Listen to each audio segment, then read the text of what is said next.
안녕하십니까. 전략에 대한 강의를 시작하겠습니다. 전략은 누구에게나 필요합니다. 우리가 통상적으로 전략이라고 하면은 전쟁에서의 군사작전이나 기업의 CEO나 정당의 지도자들에게만 필요한 것으로 생각하는 경향이 있습니다. 그러나 오늘날에는 개인이나 기업, 어떤 조직체든지 간에 진지한 목적을 가지고 있고 그 목적을 달성하고자 하는 염원을 가지고 있다면 반드시 필요한 것은 바로 이 전략인 것입니다. 인간사의 불확실성과 혼란을 돌파할 수 있는 그와 같은 방안을 찾아내는 것은 여간 어려운 것이 아닙니다.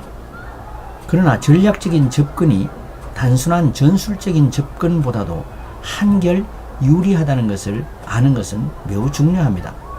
전략을 세운다는 것은 단기적이고 사소한 관점이 아닌 장기적이고 근본적인 본질적인 내용을 바라보는 능력을 의미합니다. 증상보다도 원인을 밝히려는 노력, 다시 말해서 나무보다는 숲을 바라보는 능력을 지닌다는 뜻입니다. 어떤 문제를 해결하거나 목적을 달성하려고 할 때는 어떤 것이든지 간에 전략을 가지고 있지 않으면 소홀해질 수밖에 없고 결국 패배할 수밖에 없습니다. 군사작전이든 기업의 투자든 혹은 정당의 선거운동이든 간에 전략이 없으면 적절한 지원을 공급받을 수가 없습니다. 전략이라는 것은 국가나 대기업이 사활을 걸 정도의 중요한 결정을 내릴 때만 필요한 것이 아니라 보다 일상적인 문제들에서도 적용이 됩니다. 주어진 목적지를 가려고 할 때 단순히 직선 경로가 아닐 경우에 혹은 필요한 여러 가지 자원이나 자원들의 효율적인 동원 및 배치 등에 관해서 판단이 필요할 때면은 언제나 전략은 필요한 것입니다. 기업에서 최고 경영진은 전반적인 기업 전략에 대해서 책임을 지고 있지만은 자재 공급이나 마케팅 관리, 인적 자원 관리, 재무 관리 등과 같은 하위 부문에서는 지각기 다른 전략이 필요합니다. 그뿐만 아니라 의사에게는 임상적인 전략이 필요하고 변호사에게는 변호 전략이 필요합니다. 그리고 사회활동가나 환경운동가들에게도 그 활동 전략이 있어야 합니다. 그래서 전략은 계획과 비교되는 그러한 개념입니다. 계획이라는 것은 일련의 사건의 배열로서 개인이나 기업이 계획을 세우고 그 계획을 달성해 나가면은 다시금 더 다음 단계의 계획을 수립하는 것이 필요합니다. 그러나 전략은 다른 사람이 통상적으로 경쟁 관계에 있거나 적대적인 관계에 있는 사람이나 조직이 자신의 설정한 그 계획을 망가뜨리려고 할 때 필요한 것입니다. 그래서 전략은 흔히 적대적인 두 사람 또는 두 집단이 벌이는 1대1의 대결로서 제시가 됩니다. 그래서 전략의 영역은 위협과 압박뿐만 아니라 협상과 설득도 필요하고 물리적이거나 심리적인 영향력 또는 행동 그리고 말까지도 모두 다 아우르는 그와 같은 개념이 바로 전략입니다. 전략이 정치적인 기술의 중심이 되는 이유가 바로 여기에 있습니다. 전략은 주어진 상황에서 보다 많은 것을 얻어내는 과정을 다룹니다. 그러므로 단지 힘의 균형에서 출발하는 것보다도 훨씬 더 많은 의미를 가지고 있습니다. 그래서 전략은 힘 또는 권력을 창조하는 기술이 되는 것입니다. 그렇다면 이제 전략에 대해서 이 전략의 용어가 어디에서 가장 먼저 사용되었는가 하는 것은 당연히 군사적인 차원입니다. 그래서 군사적인 전략에서 가장 중요한 지침서로 손자병법을 우리는 들고 있습니다. 지피지기면은 백전불태라는 말이 손자병법에서 가장 많이 회자되는 고사성어입니다. 이 말은 적을 알고 나를 알면은 100번 싸워서 지지 않는다는 그와 같은 의미를 가집니다. 우리가 상황에 맞춰 잘 인용하는 것 중에 하나가 바로 이 문장이 되겠습니다. 이처럼 손자병법은 시대를 초월해서 단지 병소로서만 유용한 것이 아니라 일반적인 처세학에서도 중요하게 회자되고 있는 것입니다. 그렇다면 성경에서 우리는 전략의 기원을 살펴볼 필요가 있습니다. 성경 속에 있는 많은 이야기들은 개인이나 집단 스스로의 문제를 다루는 그 계획 차원의 그러한 이야기가 아니라 바로 다른 사람이나 집단과의 관계에서 생기는 갈등과 대립을 다루는 그러한 이야기로 전개되고 있습니다. 그래서 성경의 스토리는 계획보다는 전략의 문제로 귀결됩니다. 예를 들어서 에덴 동산에서의 뱀과 이브의 갈등, 그리고 이스라엘과 주변 적들과의 관계에서 발생하는 갈등, 다윗과 골리앗의 싸움 등등에서 많은 계략과 속임수들이 등장하게 됩니다. 에덴 동산에서의 뱀은 뱀의 전략이 주요했고, 이스라엘 백성과 적들과의 갈등에서는 예를 들어서 기드온과 다윗의 전략이 주요했습니다. 성경에 나오는 최고의 전략적인 조언은 언제나 하나님을 믿고 그가 정한 법 앞에 복종하는 것이었습니다. 하나님의 도움의 손길을 외면할 때는 언제나 무지막지한 재앙이 뒤따랐고, 그러나 하나님이 자기 백성의 편에 설 때는 언제나 해피엔딩으로 끝나는 것을 볼 수가 있습니다. 그래서 성경의 핵심 메시지는 지침과 영감을 주는 말씀에 복종하는 것이었습니다. 이것은 바로 승리를 위한 필요 조건이자 충분 조건이 되는 것입니다.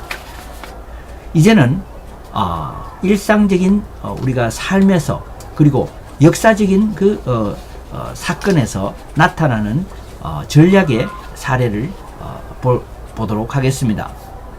제2차 세계대전에 아이젠하워 장군은 노르망디 상륙작전을 성공적으로 수행함으로써 2차 대전의 승자가 되었습니다. 노르망디 상륙작전의 그 과정을 한마디로 고사성어로 얘기한다면 바로 성동격서의 전략이었습니다. 동쪽에서 침공할 것 같은 유인작전을 펴면서 실제로는 서쪽에서 공격을 하는 그 전략이 바로 주요했던 그런 작전이 바로 이 노르망디 상륙작전이었습니다. 실제로 칼레 지방에 많은 군사력을 배치하면서 마치 그곳으로 침공할 것 같은 그러한 유인을 한 다음에 실제로는 그곳과 멀리 떨어져 있는 노르망디 해안을 침공하여서 성공적으로 2차 대전을 마무리한 그러한 전략이 되겠습니다. 우리나라로 눈을 돌려보면 임진왜란 때 왜군의 속임수를 우리는 거론할 수가 있습니다. 이중간첩인 요시라가 거짓말로 가등청정의 동선을 이순신 장군과 선조왕에게 흘렸습니다. 그러나 이순신 장군은 요시라의 그 거짓 속임수를 직관적으로 깨닫고 그것을 따르지 않았습니다. 그러나 선조는 요시라의 그 함정에 빠져들어서 이순신에게 그 요시라의 그 정보를 바탕으로 왜군을 막으라고 지시를 했습니다. 이순신은 비록 왕의 명령을 거역했지만은 그 이순신의 직관은 훌륭한 것이었습니다. 성서의 속임수로 우리가 거론되는 것 중에 하나가 야곱의 딸 디나가 세겜성 추장 세겜에게 강간을 당하자 세겜은 야곱에게 찾아와 결혼을 허락해 달라고 요청을 합니다. 야곱과 그 아들들은 이방신을 섬기는 그러한 족속들과 사돈을 할 수가 없었습니다. 그러나 속임수로 세겜성에 있는 모든 남자들이 할례를 받는다면 결혼을 허락하겠다고 제시했습니다. 그러자 세겜성에 있는 모든 남자들이 할례를 받았고 그로부터 3일 뒤에 그 할례로부터 오는 고통이 가장 극심할 때에 야곱과 그의 아들들은 세겜성을 침공하여 모든 사람들을 살육하고 승리로 이끌었습니다. 한국전쟁 때에 중공군의 속임수도 탁월한 전략으로 들 수가 있습니다. 공중에서 미군의 폭격기들이 퇴각하는 중공군을 폭격하고 있었습니다. 이럴 때 중공군의 지휘관은 그 부하들에게 오히려 질서정연하게 도로의 양변에 서서 행군을 하라고 지시를 했습니다. 미군 조종사들은 도로 양쪽에서 질서정연하게 행군하고 있는 그 군사들을 보았을 때 이것은 필히 한국군이라고 오인하게 되었고 폭격을 하지 아니하였습니다. 그리하여 중공군은 아주 평온하게 속임수를 써서 이 퇴각을 할 수가 있었던 것입니다. 몽골의 징기스칸의 속임수도 아주 중요한 전략으로 등장하게 됩니다. 적을 유인할 때 적 앞에서 도망을 치다가 다른 나라에서 붙잡아 온 병사들을 대열의 제일 마지막에 세워서 도망치게 한 징기스칸의 전략은 주요했습니다. 그래서 적들이 그 징기스칸에 퇴각하는 그 부대를 따라잡을 때에 뒤에 편에 섰던 그 포로병들을 일부러 잡히게 했습니다.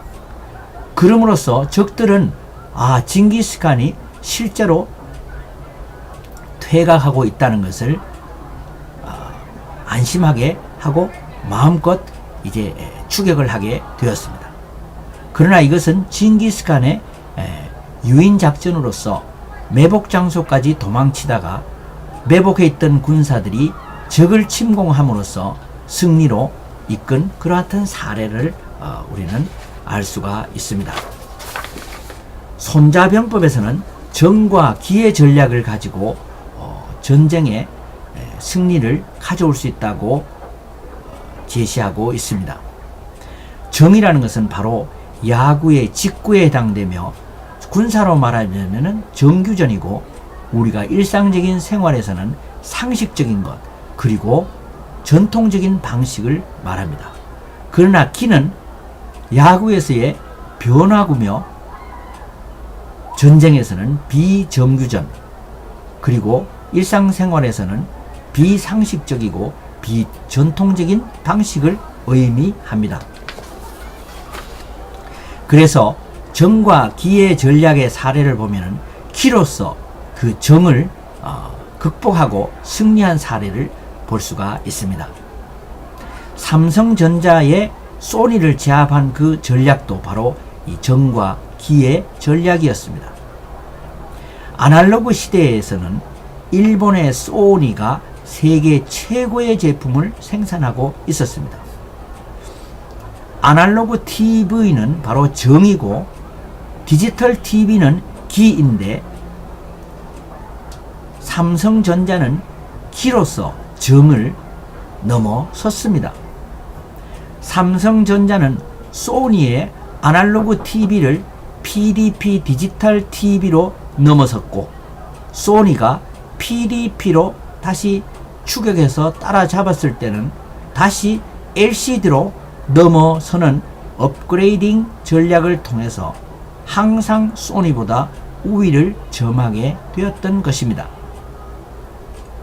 바둑의 예를 들면은 일본 바둑은 무려 400년 동안 모범적이고 성실한 그 정형화된 도로의 수순으로 두는 정석 바둑으로 세계를 제패해 왔습니다. 그러나 1990년대에 들어와서 한국은 예상외로 한류 정석 바둑을 개발해서 10년 연속 일본을 꺾고 세계를 제패했던 것입니다. 한국전쟁의 당시에 메가더 장군이 감행한 인천 상륙작전도 키로서 정을 극복한 사례라고 볼 수가 있습니다. 북한군의 정규군이 파죽지세로 밀려와서 낙동강 전선까지 후퇴하게 된 우리나라의 군대들은 이제 풍전등화의 상황에서 이제 온 나라가 북한군에게 이제 완전 패배에 직면하고 있었습니다. 이럴 때 메가더 장군이 감행한 기의 전략은 바로 기상천외한 전략이었습니다. 인천항의 간만의 차이가 무려 6.9m로서 세계 두 번째로 크고 위험한 그러한 항구였습니다. 그래서 주변 참모진과 주변의 사람들은 메가더에게 그 인천 상륙작전은 성공할 가능성이 없다라고 그 작전을 시행하지 말도록 종용을 하고 있었습니다. 그러나 적이 예상하지 못한 이 인천에서 상륙작전을 성공적으로 수행함으로써 바로 이 6.25 전쟁의 새로운 전기를 맞이하게 되었던 것입니다. 우리가 대학병원에서 대부분의 수익은 의사들이 환자의 진료에서 벌어들이는 수익일 것이라고 생각하고 있는데 그것은 예상외로 장례식장의 수입과 매점에서의 수익이 대학병원의 수익을 대부분 차지하고 있다는 사실을 본다면 이것도 기가 정을 극복한 사례라고 볼 수가 있겠습니다. 또한 정과 기의 전략과 비슷한 것으로서 실과 허의 전략도 우리는 볼 수가 있습니다. 2012년 런던 올림픽 때 여자 펜싱 경기에서 우리 여자 선수들은 스피드와 힘으로 무장한 유럽의 선수들 앞에서 너무나 난감한 상태에 있었습니다. 그러나 우리나라 여자 펜싱 선수들은 평소 훈련을 통해서 한 박자 빠른 공격에 의한 엇박자 전략을 통해서 유럽 선수들의 힘과 스피드를 제압하게 되었던 것입니다. 유럽 선수들은 당황하게 되었고 결과적으로 여자 펜싱 선수들이 세계를 제패하게 되었던 것입니다. 이는 마치 덩치와 힘이 센 세퍼드개와 한국의 토종 진돗개와의 싸움과 같은 것이었습니다. 진돗개는 큰 몸집의 세퍼드의 가랑이 사이로 빠져나가면서 세퍼드의 공격을 무위로 돌리고 진을 빠지게 하면서 적절한 공격을 감행하였던 것입니다. 그래서 결국 승리는 진돗개에게 돌아갔던 것과 마찬가지로 한국 선수들이 체구가 큰 서구 선수들에게 승리를 하게 된 것은 바로 스피드와 힘이라는 실을 피하고 허를 찾아서 공격했기 때문입니다. 승자는 항상 적의 실을 피하고 허를 찾아서 공격한다는 손자병법의 전략이 주요했던 것입니다. 제1차 세계대전 당시에 참전국 연합군은 대부분이 적의 허가 아니라 실을 공격함으로써 그 당시에 900만 명에 달하는 인명피해를 가져왔던 것입니다.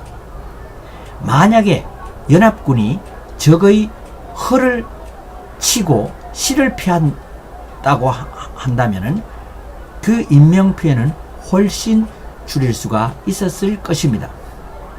기업 경쟁에서도 마찬가지입니다. 한때 대형 컴퓨터의 최강자는 바로 IBM이었습니다. 그러나 이 IBM이 PC에는 약했고 PC를 아주 소홀히 했습니다. 그래서 애플은 IBM의 그 실인 대형 컴퓨터의 경쟁을 접고 IBM의 허에 해당되는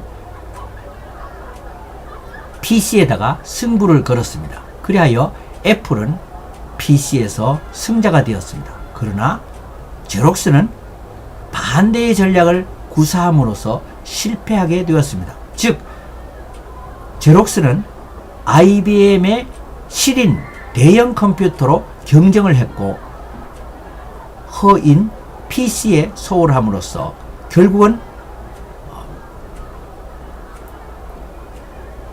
피해를 보고 제록스는 실패하게 되었던 것입니다. 일본의 60전 전승의 검객 미야모토 무사시가 일본 최고의 검객인 사사키 고지로와의 결투 장면에서 본다면 이 둘의 실력은 막상막하였습니다. 그러나 무사시는 전략적으로 해를 등지고 서서 싸움을 했고 그리고 고지로는 햇빛을 받으면서 싸움에 임했기 때문에 눈이 부시게 되어서 짜증이 나게 되었던 것입니다. 또한 일부러 결투 시간에 늦게 도착함으로써 그를 지치고 짜증나게 만들었습니다. 결국 고지로의 역량을 허로 만들었던 것입니다. 허실 전략을 통해서 무사시는 살았고 고지로는 죽음을 당했습니다.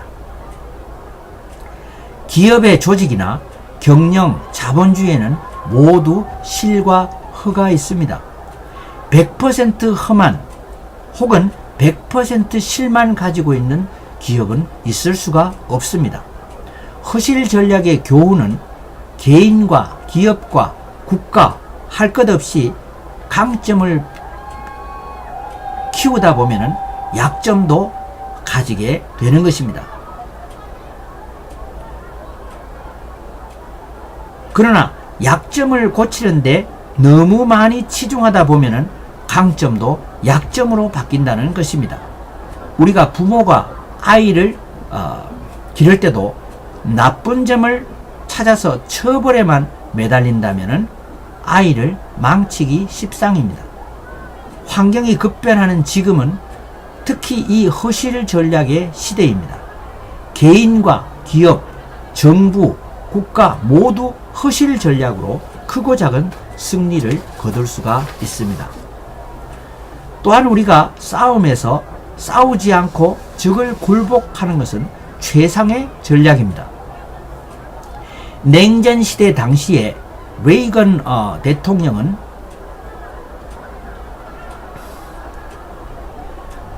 미국의 대소련 작전에서 소련의 막강한 군사력을 소련이 겪고 있는 경제 위기로 제압을 한 사례를 들 수가 있습니다.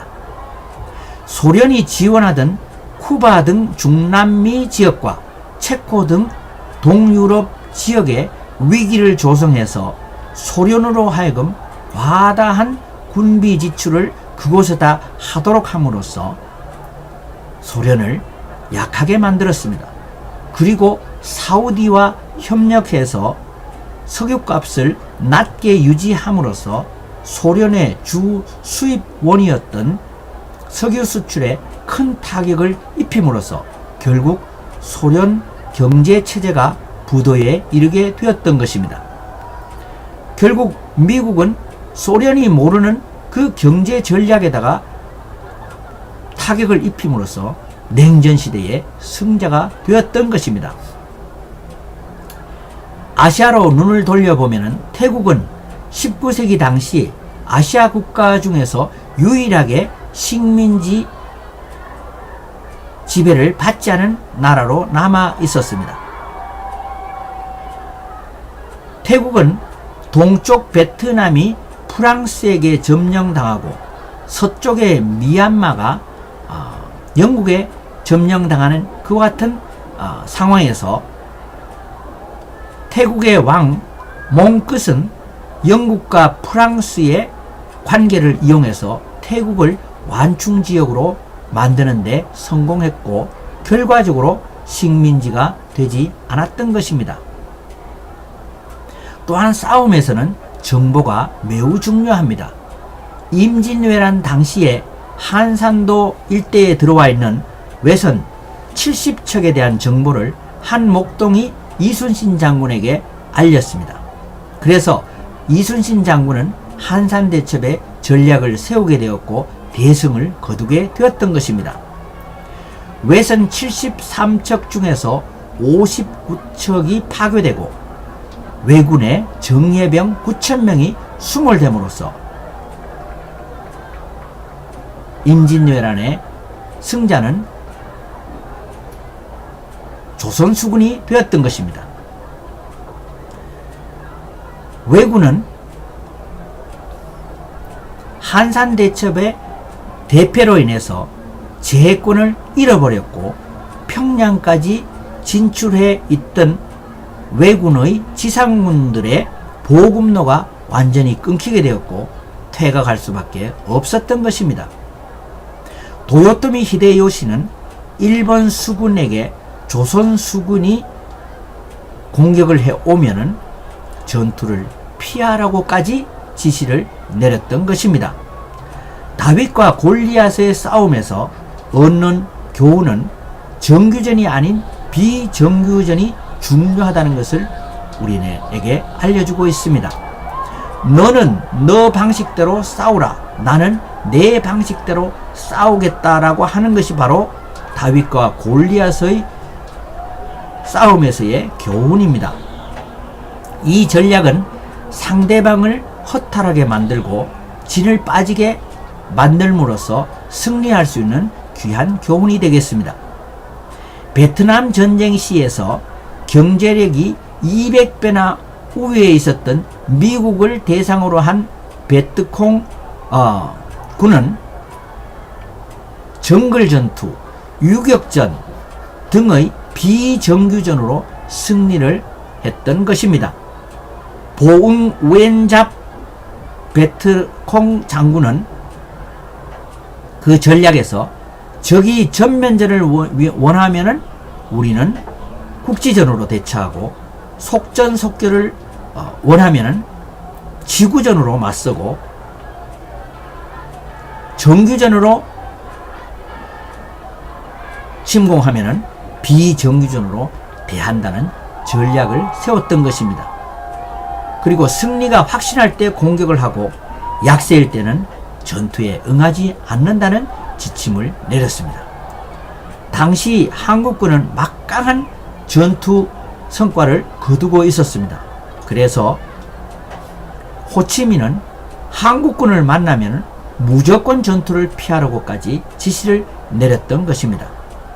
모택동의 승리의 핵심은 바로 또 이 정규전이 아니라 유격전이라고 강조한 데 있습니다. 잠재스의 국민당군 병력의 10분의 1밖에 되지 않는 상태에서 유격전으로 승리를 했던 것입니다. 마지막으로 싱가포르의 상생 전략을 살펴보도록 하겠습니다. 싱가포르는 국토 면적이 서울보다는 조금 크고 인구는 서울 인구의 절반에 미치지 못하며 위치는 인도네시아와 말레이시아의 사이에 위치하고 있습니다. 이후 두 나라가 한두 시간이면 정복할 수 있는 거리에 있습니다. 그래서 싱가포르는 모기채로 한 방을 치면은 바로 파괴되는 모기에 비유되기도 했습니다. 그래서 싱가포르는 이와 같은 위기 상황에서 대처할 수 있는 전략으로 세운 것이 항상 조기 정보기를 공중에 띄워놓고 이웃 국가가 침공했을 때는 우방국가인 프랑스, 미국, 호주 공항을 임대해서 준비해둔 그 전투기가 발진해서 보복 폭격을 할 수 있도록 전략을 세웠던 것입니다. 이와 같은 철저한 대비 전략으로 싱가포르는 항상 살아남을 수 있는 그 같은 전략을 보유하고 있었던 것입니다.